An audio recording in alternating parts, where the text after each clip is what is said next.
Good afternoon, everybody. We are back. It is the Big Men on Campus podcast. We're live on a Tuesday, February 27th, 2018. Hope everyone had a great day here on a Tuesday. Hope you enjoyed everything, getting off work or whatever you're doing.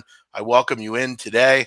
Last night, get a winner with Florida Gulf Coast University. It was, one of those typical, you know, conference games against a good team, against a bad team. Sometimes those good teams struggle for a little bit, and then they kind of turn on the Jets and put the team away. So it's nice to see them get the job done. We grabbed that winner there. Nice start to the week. Mondays had been kind of tough. I mean, I had a couple losing Mondays in a row, but I really don't care about that. I mean, it's been a great season. I haven't had any issues with. It's almost been kind of losing, and losing's part of it. You're going to lose a couple games out of the week. It happens. But we get the win last night. Nice start to the week. We embark on a Tuesday here. We get some other conference tournaments starting. Patriot League getting going tonight. Not a ton there to like really. As far as in the Big South, you have a couple teams that we'll get into as well later. Season record 117-68. 63% up 41.7 units of profit. That is wins minus losses minus the VIG.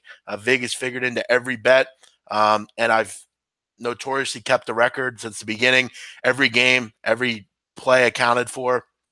And $100 bettors up almost $4,200. We've went over that stuff, and I'm happy at the the exposure that I've gotten, and hopefully you've enjoyed the show. Let's get into some comments here, and then we'll start into the plays. My brother follows you, big man. I'm impressed with your knowledge on basketball. I just started following you. This is my first show. Keep doing your thing. Thank you. Andrew Gordon. Appreciate it. Kirk, what's up? Will, guru of college hoops. Thanks, Mike.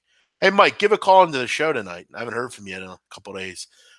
Thanks for Sean. I have not slept with anyone's wife. Don't believe it. Don't believe the hype. Wouldn't do that. Not that kind of guy. Yeah, I'm not going to get over that. Touts are a bunch of piranhas and leeches. Not all of them. Some of them are okay. From one show to another. Yeah, I just finished up a call into a Gabe show, the Game Time Decisions, I believe it is. So yeah, always nice talking to those guys.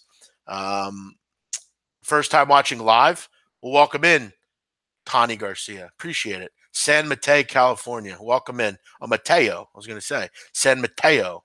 Welcome in. Appreciate it. What's up, David, Michael, Ryan, Jawan, Nicholas, Birdshirt, Timothy, Justin, Austin, Styles, Brian, Nick, Chris Carter, George, Salty Dog, Brian Seymour, Lane Sexton, Russell, FIFA Maniac, Adam, Tiddliest, John Fish, Ken, Luke, Bryson, all the guys. Welcome in. Are you on any tournament games? Yes, I'll be in New York on Friday for the Big Ten tournament. Donnie and I will be there. Yes, we'll be seeing Michigan State, Ohio State, all the big boys. Robert Ison, yep, let's do it. Let's get into the play tonight. I want to start out here with my play of the night, as I always do, and really just kind of comment on the card. Definitely some interesting spots tonight. We'll take a look at all the big bubble matchups, some of the tournament games in some of the smaller conferences here. But let's get into my play of the day. I'm going to go with Mississippi State and Tennessee under 138. I think this total is a bit too high here. You look at the first matchup between these two teams, 64-59.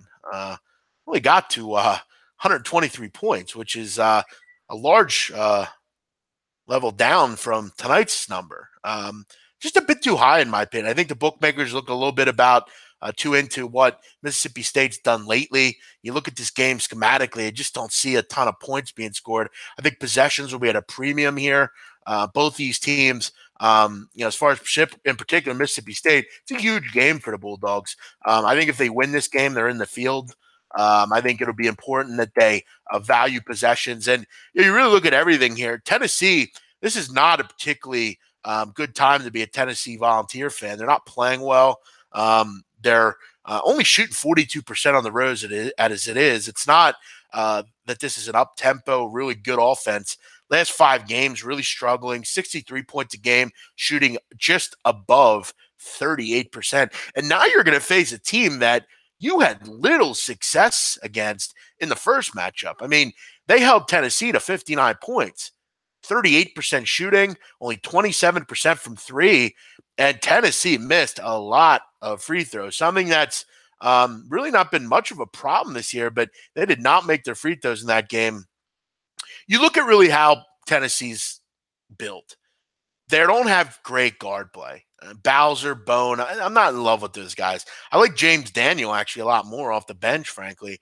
The goal is to filter their offense through the post. They have 2 really good players in Schofield and in Grant Williams.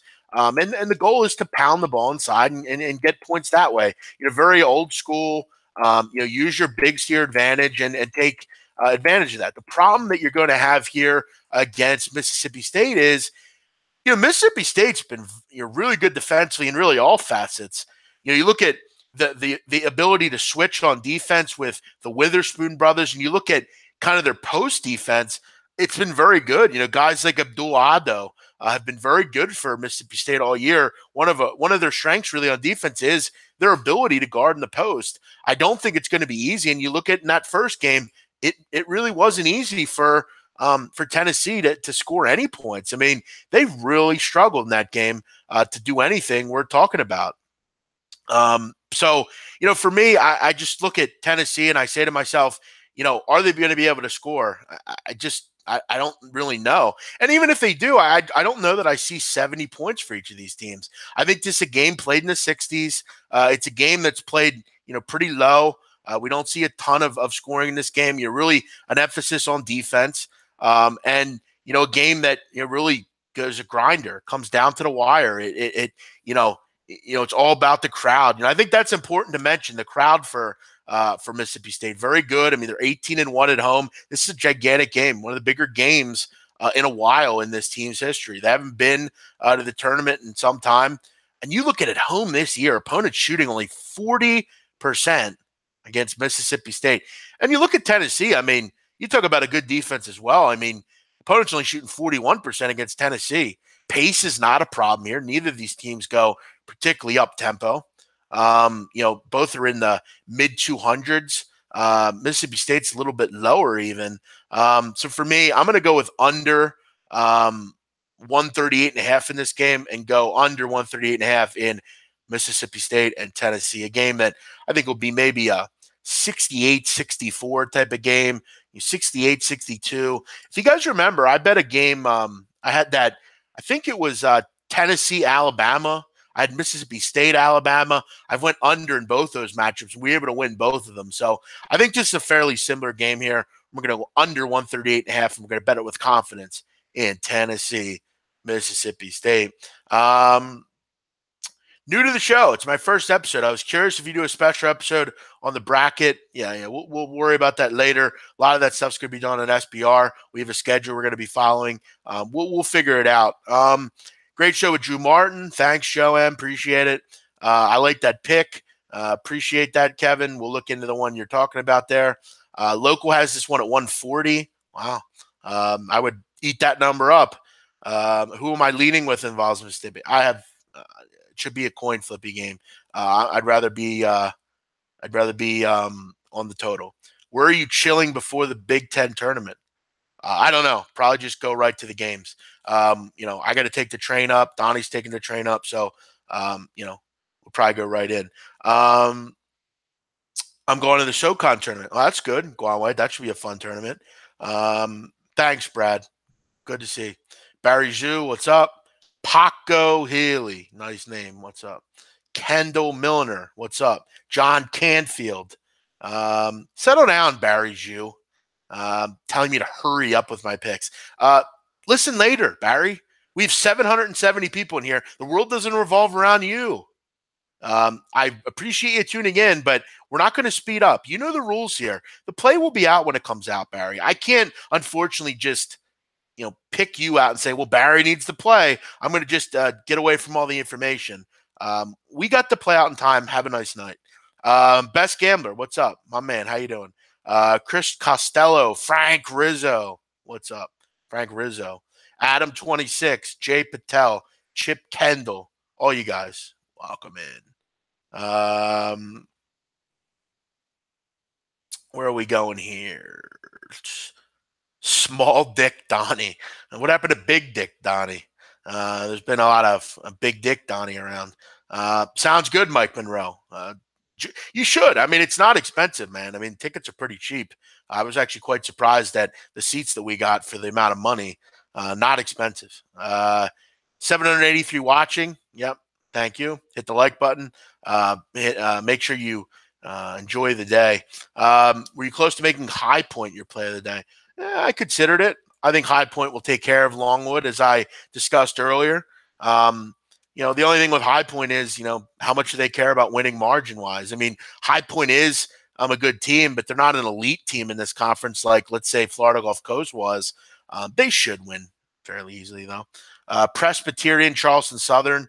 A lot of money coming in on Presbyterian. I don't really know that I see why, but it is a bit of a coin flip. I mean, Presbyterian struggles to score, but could Charleston Southern win, by margin? I don't know. I mean, I'd lean Southern at home, better home team. Obviously, Presbyterian stinks on the road. A lot of money coming in here on Presbyterian for some reason. It's making this move down to 8. As many of you know, I'm not a big fan of the MAC conference. I don't have anything on any of those games. I just don't ever really cap it much. Buffalo, obviously a great over team with what they do. Very good at hitting overs because they really do everything that would constitute hitting an over. They score. They don't play any defense. They foul a lot. They make threes and they shoot their free throws. So, I don't see any real issue. I would think that game would get into the 160s there against Akron. Akron has been a dreadful road team. Really, really bad. 1-12 straight up on the road for John Gross's team. Florida, Alabama. I definitely want to go Florida, but this is such a coin flip game. Florida's a team that I have a lot of high hopes for. I was hoping Igbunu would come back. He never has. They're so inconsistent. Sometimes they look great. They do have a lot of veterans, and I like their team, but Alabama's been great at home. They kind of need a win, in my opinion. I think they're closer to the bubble. I'd lean Alabama, but just because of their home ability. I'd be looking money line if you're considering this game. You don't want to be sitting on 1.5, 2 with this team, Alabama. They're a team that will let a game fall out of their hands because they don't make free throws and things like that. But it also would surprise me if Florida won. So for me, it's a total pass. Missouri, Vandy. Look, when Vanderbilt lays points, it's hard to ever justify that. I don't know that there's any real justification to this. It's not like Vandy's like, oh, well, they're not good straight up, but hey, at least they cover. They're terrible. Everything they do is terrible. They're a shitty offense. They shoot a ton of threes, and they don't make very many of them. Defensively, they're an absolute horror show. They foul a ton. They're not a good rebounding team. And as I discussed earlier, guys, this is one of the more important things I'm going to say. If you're betting college basketball and you don't look at 3-point field goal percentage defense, you're hurting yourself. There is no coincidence that the good against the spread teams are good 3-point defenses. You look, guys, at some of the worst ATS teams in the country, teams like Vanderbilt, teams like Cal Poly, Oakland, LaSalle, Dayton, Santa Clara, all those teams hard against the number. All of those teams are in the bottom 40 in the country against the 3-point shot. If you cannot guard the 3-point shot, you're not going to win. That's as simple as that. It's as simple as making free throws. You cannot win if you're not good against the 3. And this Vanderbilt team is not good against the 3. They're allowing over 37%. And Missouri's a good offensive team. You might get Michael Porter tonight for a period of time. I don't know. It could be smoke and mirrors. I don't know. Look, Michael Porter's only going to help you. It's not going to hurt you. Think if he can come off the bench, give you 15 minutes, give you 8 points, a couple boards, it's only going to help you. It could be the difference in this game. I have no interest in ever laying points with Vanderbilt. And if you do, I think you have a fucking head problem. There's no justification for Vandy. Look, I don't have a problem getting in bed with bad teams sometimes in certain conferences. This just is not any kind of spot I'm looking for. And as far as a comment, Riley the Chance is nice. No, he's not. He's gotten progressively worse in his career. The problem that Vanderbilt has had and why they're so poor is they don't develop any talent at all.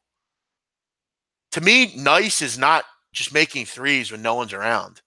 And you look at LeChance in his career, I mean, he's not gotten better really. I mean, he's the same type of player. Spot up shooter, that's about it. Doesn't do anything as far as rebounding the ball. Doesn't help you really defensively. He's been good lately, but the only reason he's been good lately is because Fisher Davis has been out. They just don't have enough. They're not any good. I wouldn't have any interest ever betting on Vanderbilt. There's just nothing they do well. I'm not repping Izod. It's Lacoste. Izod? Come on. All old people wear Izod. Yeah, that's a good point. Cheyenne Martin, sure, Shane Martin. They're not good under pressure. They've both gotten progressively worse, him and Fisher Davis. As you can see, I'm going through every game. There's really no need to ask me. I have no opinion on any MAC games. Please stop asking. I have nothing. No MAC games. Not interested. Oklahoma State, Iowa State. Like the way this Cowboy team's played lately. I know they, got a big win over the weekend. Iowa State struggled all year, but it's the Big 12. Not a ton of value there. St. Joe's, Rhode Island. Rhode Island kind of just playing out the string here in the Atlantic 10. St. Joe's scrappy team, some good players. Shavar Newkirk, well coached. Can hit the three. And one thing I like about St. Joe's, they don't turn the ball over. 10 turnovers this year. They always take care of the basketball at Joe's. And we've seen at times, Rhode Island kind of lose it late in games. They do foul a little bit too much. It just unfortunately they're not a great team as far as putting teams away. I was actually quite surprised to see that they're actually good against the number. It doesn't seem like they ever cover.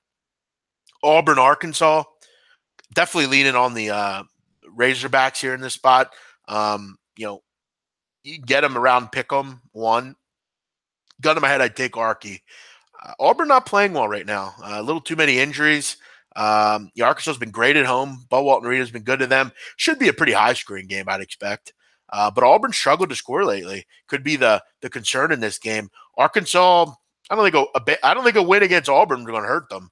I'd like to see them grab another win here as well to kind of cement themselves. They are in the tournament, but I'd like to see another win out of them. DePaul, Creighton. I actually had an over in this game in the first time they played, and it was close. He just couldn't get up and over. It was kind of one of those Big East totals that I've been wrong on this year. I remember it got to I think 150-ish. It was it just missed. But yeah, I don't have much on this one. Obviously, we know Creighton very efficient. But question is, can they play enough defense to cover this number? DePaul's been scrappy. Baylor, Oklahoma. Problem I have with Baylor in this spot is, they have to cover 3.5 points. I think they'll win, but as we know with the Big 12, it's a conference that's generally decided within 4 or 5 points or less. I don't know. Oklahoma, you know where I stand with them. They've been good though in their history against this team. I don't know. Maybe you just look over. I don't think it's ever a bad thing with Oklahoma. Let's just say this. Oklahoma or Baylor can't lose this game. Put it that way. Would be a loss that you can't have. There's still some value on beating Oklahoma. If you can beat them, it's still a pretty good win. If you're Baylor, this is a must win. But do they cover the number? I get the feeling this comes down to the wire. Kansas State, TCU, no opinion. Miami, North Carolina. Carolina playing well, but I think they're pulling the wool in front of people's eyes. I still don't think they're Gabe asked me about them at 18-1. I think at that number, it's worth a look, especially if you like Duke. If you like Duke, why not take a shot with Carolina at 18-1? They're pretty similar teams. They have a massive rebounding advantage in this game. I don't know. Miami's a good team. They just had too many injuries, unfortunately.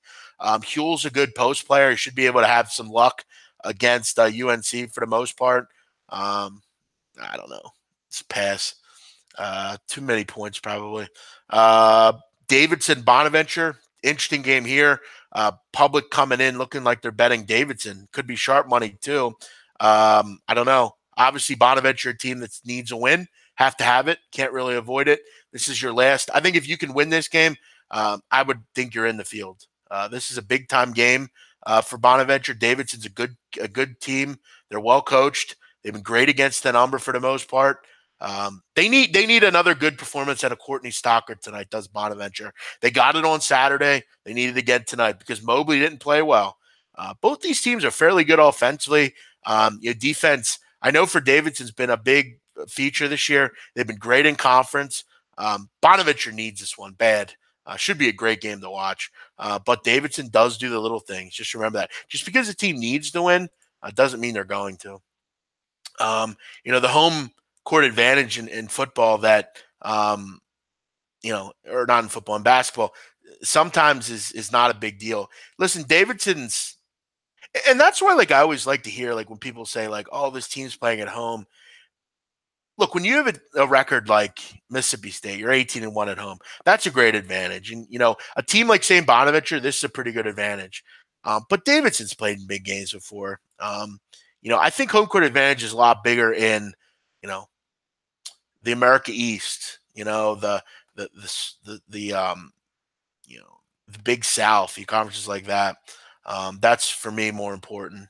And I'm starting to see some interesting things coming out here. If I could just make a little bit of a point here, we continue to see more and more swirling around Sean Miller. And I want to make this very clear yet again.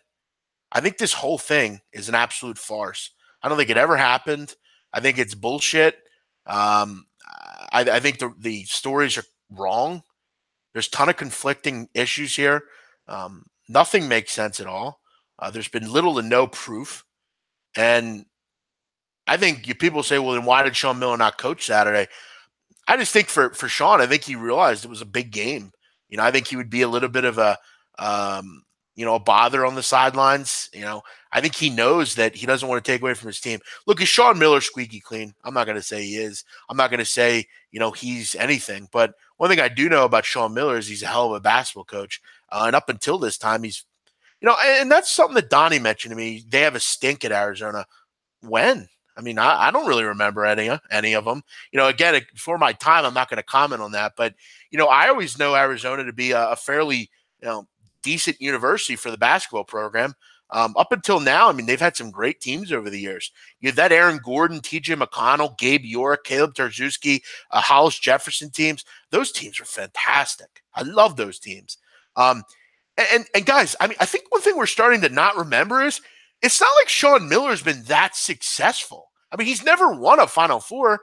Look, has there been pressure on him? Probably, but it just doesn't add up for me, honestly. I think he'll be vindicated in this. I really do. I've never used this phrase, but I do think this is fake news. I do. I don't think it's true. I don't think it makes any sense to me. Exactly, Kevin White. Great point. Didn't want to be a distraction. I think he knows that. It's a big-time game on the road. You're going to get a lot of shit. You saw what happened to Ayton. It's hard for me to believe this. I don't think it's true, and I think that's going to come out. You're already seeing issues with it. Where else are we going to go here? Yeah, I mean, I guess I'd go Bonaventure, but it's really a game I would just sit and watch. Should be a great game on CBS College Sports Network. Boise, San Diego State, really interesting game here. San Diego State doesn't have the same luster as they once did, but I'll tell you what, Viejas Arena is one of the toughest places to play in the country, and they're going to be all over Boise tonight. Boise's had a problem with coming to play in big games. This is another opportunity for Boise to get yourself a quality win here. San Diego State has wins over Gonzaga. That's a big-time win. This is still a decent win. It's not as what it used to be, but you go into Viejas and win, that's impressive. No Malik Pope tonight. It's probable that he's not going to play. Look, if Pope plays, I'm not as interested. But if he doesn't, it's hard to not take Boise here. But you got to wonder, why is this number 4.5? Brad, send in your wife's name. I'd be glad to do that. If you don't want to, I'll just say, her last name. But I like to be a little more personable.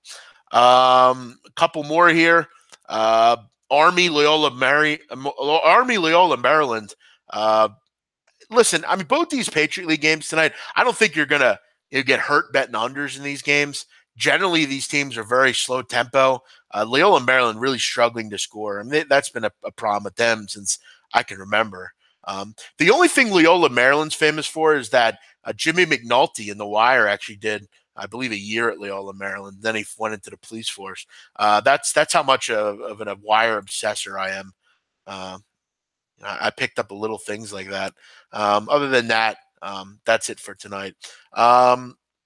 Let's chat for a couple comments. We'll shout out to Kelly McKay, Brad McKay's wife. Happy birthday to her. I appreciate your husband listening in, and I appreciate you marrying a good guy. So happy birthday to you. As far as Albany Binghamton, guys, listen, I mean, you have to ask yourself, why are you betting this game? It's a meaningless game at the end of the season in the America East. This is not the America East tournament. I'm seeing a lot of America East games here. This is not America East conference tournaments. You should not be betting these. Actually, I'm not really sure how you're betting these. Because generally there's no lines for these games. I guess if you have 5 dimes, you could. Don't they have it on tape? Okay, well, I could say that I could say I have your brother on tape talking bad about you. Doesn't mean it's true. You could say anything. It's a fucking world out there where people will say anything for a story. The FBI is greasy, man. I mean, it doesn't mean it's true. We believe way too much in what we hear. I'm not one of these conspiracy theorists, but this story just doesn't make a ton of sense, honestly. I mean, it's not like Aiton, and I've made mistakes in this story even as well. I mean, you look at Aiton, and it does look interesting. I mean, Aiton not from this country. There was a lot of talk that he would go to Europe. Truth is, though, he did go to college in Arizona. He's going to go to the NBA in a year and make millions of dollars. I just, I know this goes on. You're not going to tell me it doesn't, but I just feel like it's hard for me to think that these kids are that hard up that they can't wait a little bit of time. But we'll see. All I'm saying is when it all comes out that it's not true, and Sean Miller gets off, I hope I'm vindicated here. I only have one pick tonight. I'm not sure what you're talking about. I have one pick under 138.5. Tennessee, Mississippi State. Thanks, Biscuit 94. Appreciate it. Feel free to send in any questions. We've went over every game, so I don't think there's any other. I don't think there's any other basketball questions. If you have any, other questions, I'd be glad to help you. Yeah, happy birthday to Adam's daughter and whoever else that is. Guys, this is not a shout out show though. But happy birthday to everyone who's happy birthday today. Sean Miller is a good ball handler. All right. Thanks. All right, Brad McKay, take it easy, man. My favorite character on The Wire. Colvin, probably. I was a big Colvin fan.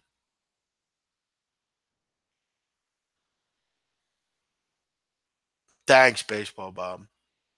Do I think Penn's going to win the Ivy? I think they have the leg up, yeah. Thanks, Bobby. We're not sure. I haven't talked to him just yet.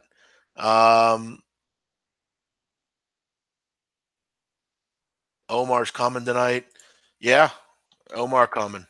I know a lot of people love Omar, but I don't know. I mean, he's a great character, but do I think he's the best? A lot of people think he's like the best character ever. I mean, I don't know about that, but yeah, he's a good one. Um, the last player to make the NBA from Georgia. Uh, I mean, do they have to be active or drafted? Because I would say, I feel like it was. That's a tough one. Uh, I will go ahead and say Travis Leslie, probably like 2012 ish. I think Travis Leslie. No, he said other than Pope. No, guys, read the fucking question. He said other than Pope. I believe it was Travis Leslie. Um, but I might be wrong. Let me know, Kyle. Where are we at here? Do you think Louisville will make the tournament? Yes. Can you ask about UIC? Yeah, I would be in on that. 10-1 seems great. I'm definitely on that. Do you have any thoughts on Creighton? No, I wouldn't be interested in that. They're terrible on defense without Krimpala. Have you ever bet on golf? No. Slim Charles, he's probably top three.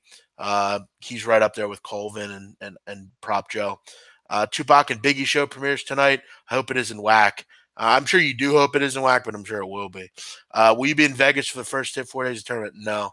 Early favorite NASCAR? Not sure. I'm a teacher on campus watching this live stream. Good. Thanks, Trevonomics. That's awesome. Good to have you. Any news on the diner girl? It's a diner, not deli. No, I haven't seen her. I was actually in there today, and I did not see her. Favorite season, Sopranos. Um, my favorite season was probably season 3, but all the seasons were good. The Tony beefs were very good. That's a good point. Um, I love the start of season 3 in The Wire when Cuddy gets out of prison with the key and he sees how the game's changed and Fruit robs him. Yeah, he does rob him, and then at the end, that's how Cuddy actually changed. He had Fruit. He could have took off his Kango and everything else, and he couldn't pull the trigger. Wasn't in me, I guess. Whatever makes you float like you do and you do. The game ain't in me no more. None of it. But probably the best scene in the show. And I mean that. That scene is, and it's really an epitome of what Marlowe was and what Avon Barksdale was. And while for me, Marlowe was not a capable character, he was a good character. He wasn't a great character. Avon had a heart under all the stuff. And that's where I kind of cut the line between good and evil. Do I call Avon Barksdale good? No, of course not. He's a drug dealer. He's a major drug trafficker. But he looks at himself as more of hey, if I'm not going to do it, someone else will. He didn't ever really involve anyone that wasn't in the game. Marlowe Stanfield was an evil human being. He would kill you for anything. Remember, he killed the security guard for no reason. He talked back. He killed anybody. At least with Avon, he ran the group the way it should have been run. He allowed you to leave. He cared about the kids a lot of the time. Marlowe wanted his name to ring out. Avon just didn't even know who he was until the middle of the first season. That's a real gangster. A real gangster is a guy that no one knows about. They don't have to identify themselves as one. They just are. They just move how they move. So if you have someone coming at you saying, I'm this, I'm that, I do this, I do that, listen, if I've done anything in my life, you've never heard about it, and you never will. It's none of your business what I've done. The only thing that matters here is what I've done in this business. That's why I loved that scene. It was just such a great scene. That season 3 was so underrated, man. Season 4 is so good, but season 3 is just amazing as well. I mean, the narration of basically Cuddy getting out of prison, not knowing what he's going to do, getting back into the game, going to the lawn service, cutting lawns while doing that stuff at night, finding out that it's not for him anymore, getting into becoming a boxing coach and having the gym, the Amsterdam stuff.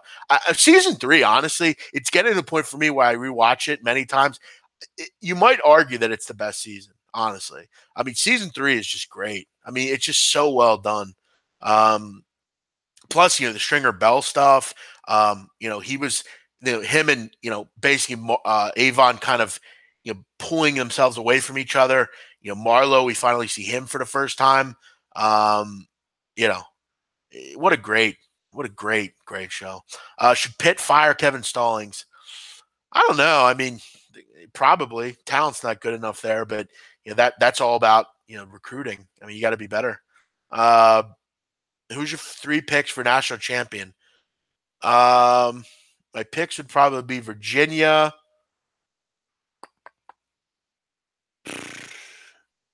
Virginia. I'll give them out tomorrow on the roundtable. You have to listen to that. I have nothing on that, Paulie B. Did you play sports in high school? No, I didn't. I played sports when I was a kid, when I was younger, like up until I was like 13, 14. I played like 7th grade. I played like a lot of rec basketball when I was a kid. We all did. A lot of us did. I boxed when I was really young, when I was in my, about 9, 10 years old. Did for a couple years. But no, I was more or less, I played football as a kid as well. But no, I was more just like, I'll tell you what, this is an interesting comment that I'll make. I actually failed gym when I was in high school because I didn't want to get sweaty. I'd come to school and I'd be wearing like new clothes. And like for me to this day, like, maybe not on video just because I'm just hanging out in my house, but when I go out, I like to look good. Like I like to wear a lot of nice stuff. And I never wanted to scuff my Jordans. I never wanted to scuff none of my Iversons that I had. And I would just not dress for gym. Like we would have to go in and dress and come out, and I would half the time just not dress. And I remember my mother said to me, "How could you get a D in gym?" I said, "Because I never dressed. I hated it." It's not that I didn't want to exercise. I was in good shape when I was in high school. I was just a regular kid. I just didn't want to get sweaty and have to, because I would always have gym first period of the day. So I'd have to literally wake up, go to school, and immediately, I'm not a morning person, go to gym. And I used to just be like, look, I don't want to do it. Okay, go sit in the corner with everyone else. I said, okay, bye. I don't want to dress. I don't want to be sweaty all day. I don't want to scuff my J's, you know? But that's true. I could pull a report card and show you. I did not ever do well in gym. It's not because I didn't want to. I didn't want to. I didn't want to scuff my sneaks. Does the Diner girl know there are 900 dudes wanting what's up with her? No, no. Maybe if I ever meet her, I'll tell her. But no, I don't believe she does. Do you have a scouting report on Dave East when he played on Richmond or Towson? Good question. No, I don't. 2 Chainz was actually a very good basketball player as well. I believe he played at Alabama State. The guy in Moonlight, if you've ever seen Moonlight, one of the great movies, hood movies ever. Ali, he played at St. Mary's, very good basketball player. Do you ever recommend shooting for a middle? No, not really. I do it once in a while. I did it on Saturday. Most underrated character and power. I think the most underrated character at this point is probably Tony Teresi. I really like his character a lot. I always love when he's on screen. Great character. I don't have any opinion on that, Paul. Buy the chick at the deli. All right, stop, Russell. You made that joke yesterday. It was stupid. It's still not good today. There are real characters in real life. Yeah, I know. Omar Little was a real character, sure. Donnie Andrews. He was a rob drug dealers for many years. What was Idris Elba's character's name? Stringer Bell. Season 2 of The Wire is strong. Ziggy was the best character. I don't know about the best, but he was very misunderstood. He was. I'll tell you another really good scene. Second season, when Frank goes to visit Ziggy in prison. This is going to sound crazy, and I know my dad's not listening to this, but I'll mention it. I actually related a lot to that scene because when I was a kid, like my dad and I never really, like, he was a great father. He did everything for me, and we've gotten really close as the years have went on. But when I was a kid, my dad was a hard worker. I mean, he was always working. He was always out grinding for me and my brother and sister. And we didn't have a great relationship just because he wasn't around a ton. He was a great father, though. He never was out. When he was home, he was all about us.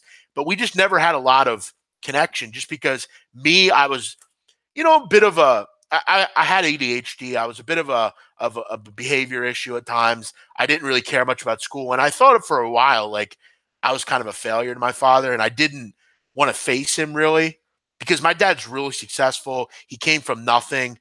He's one of 15 kids. And he's really turned me into something that I can be proud of in a way. And, I looked at that scene with Ziggy. Now, I've never been on trial for murder and I'd never killed anybody, but I do remember, and I hear that conversation of, you and me, we don't roll the same way, Pop. You know, and Frank at the end would say, "You're more like me than you know," and I I think about that and I almost relate and I do get emotional because for me it's like I am like my dad. My dad has put a lot into me and he's given me a lot and I am more like him than I know. And I always remember that scene and I always go back to that. So that was a real powerful scene for me. So yeah, that's what TV does to you. It gets you very emotional. It gets you relate to your own life. And those two scenes for me were really poignant in the episode.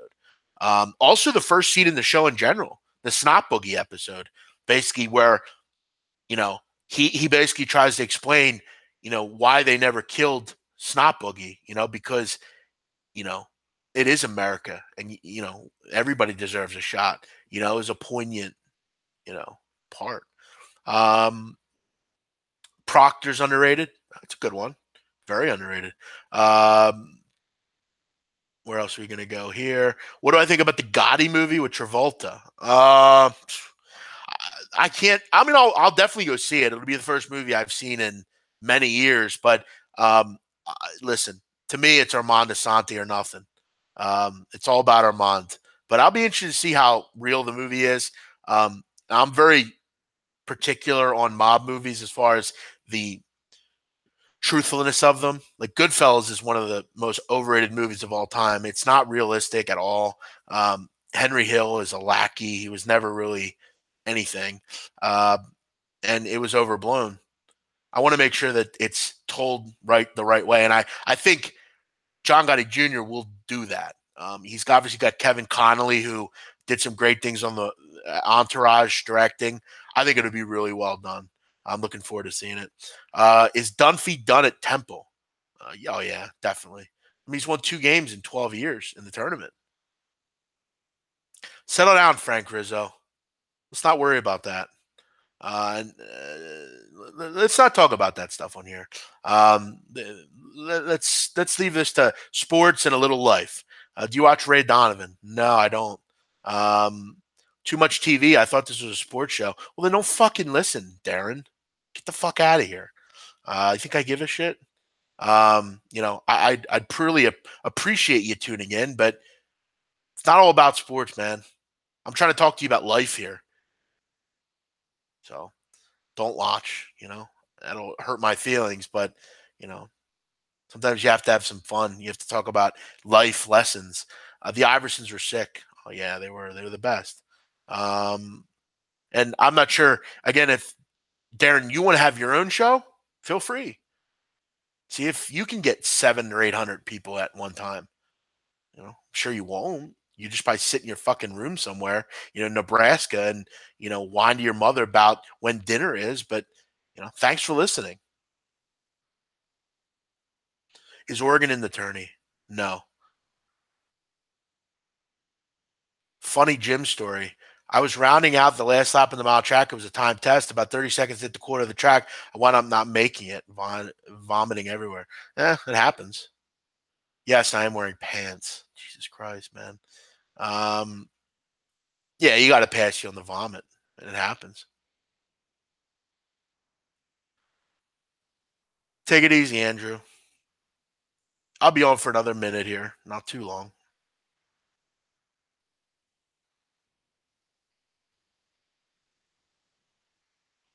Thanks, Nick. Appreciate it, man. You're blessed. My parents were addicts. Both passed. God bless you. Oh, thanks, man. I'm sorry to hear about your family.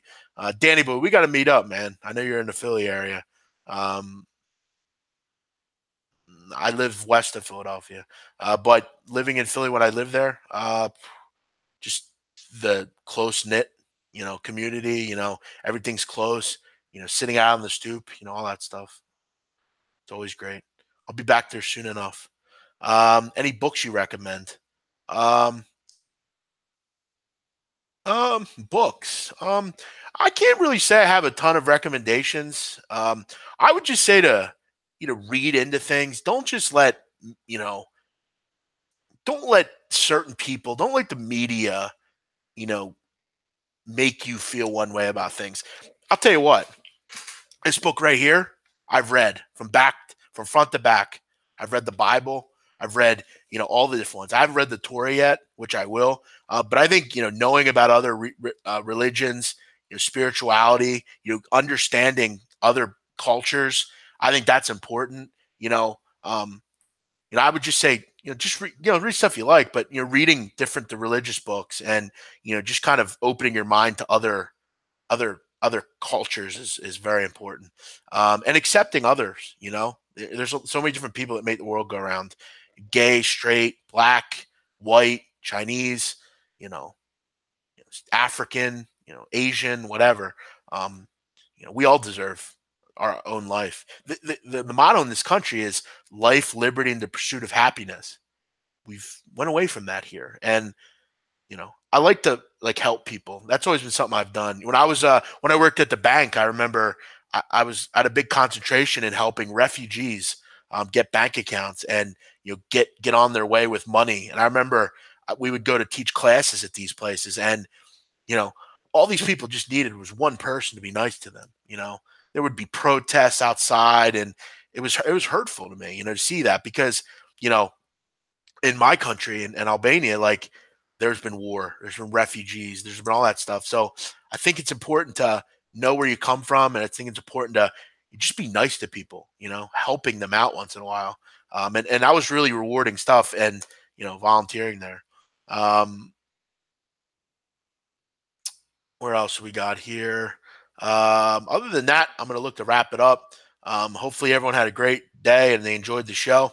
I could see you coaching b-ball someday. That's probably my dream job if I had one. Be a basketball coach. Mentor kids. High school would probably be where I'd look. Higher end high school, or college. NBA, I wouldn't want to deal with professionals, but high level high school. Down the road, I will, especially when gambling gets more mainstream. I don't think I could do it right now. I don't think it'd be a great, you know, hey, what do you do, coach? I'm a gambler.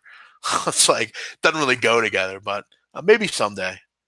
I think that would be awesome.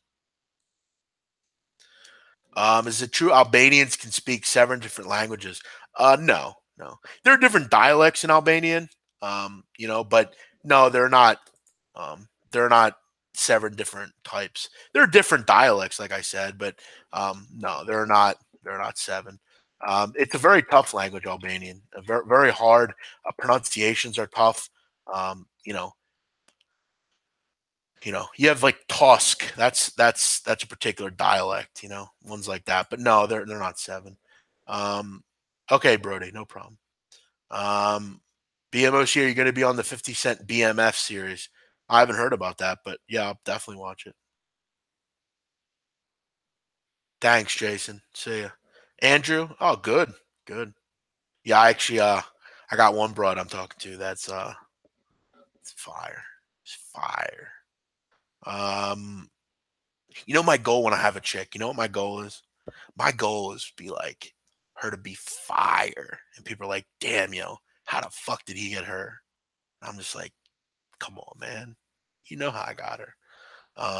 Hit me up if you're ever in San Diego. I will, definitely.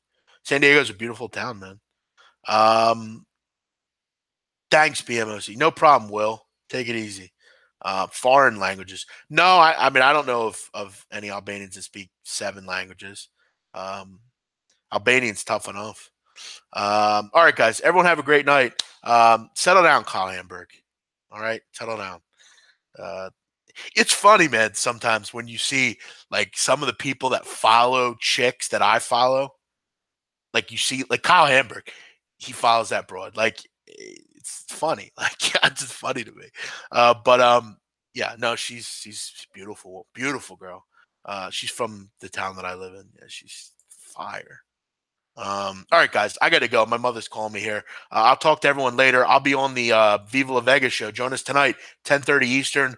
Me and Blackjack Fletcher. Tonight's play of the day: Mississippi State, Tennessee under 138.5. Everyone have a great night. I appreciate everyone tuning in tonight. Really appreciate it. We'll see you next time here on the Big Man on Campus podcast. I'll be back tomorrow. See you tonight.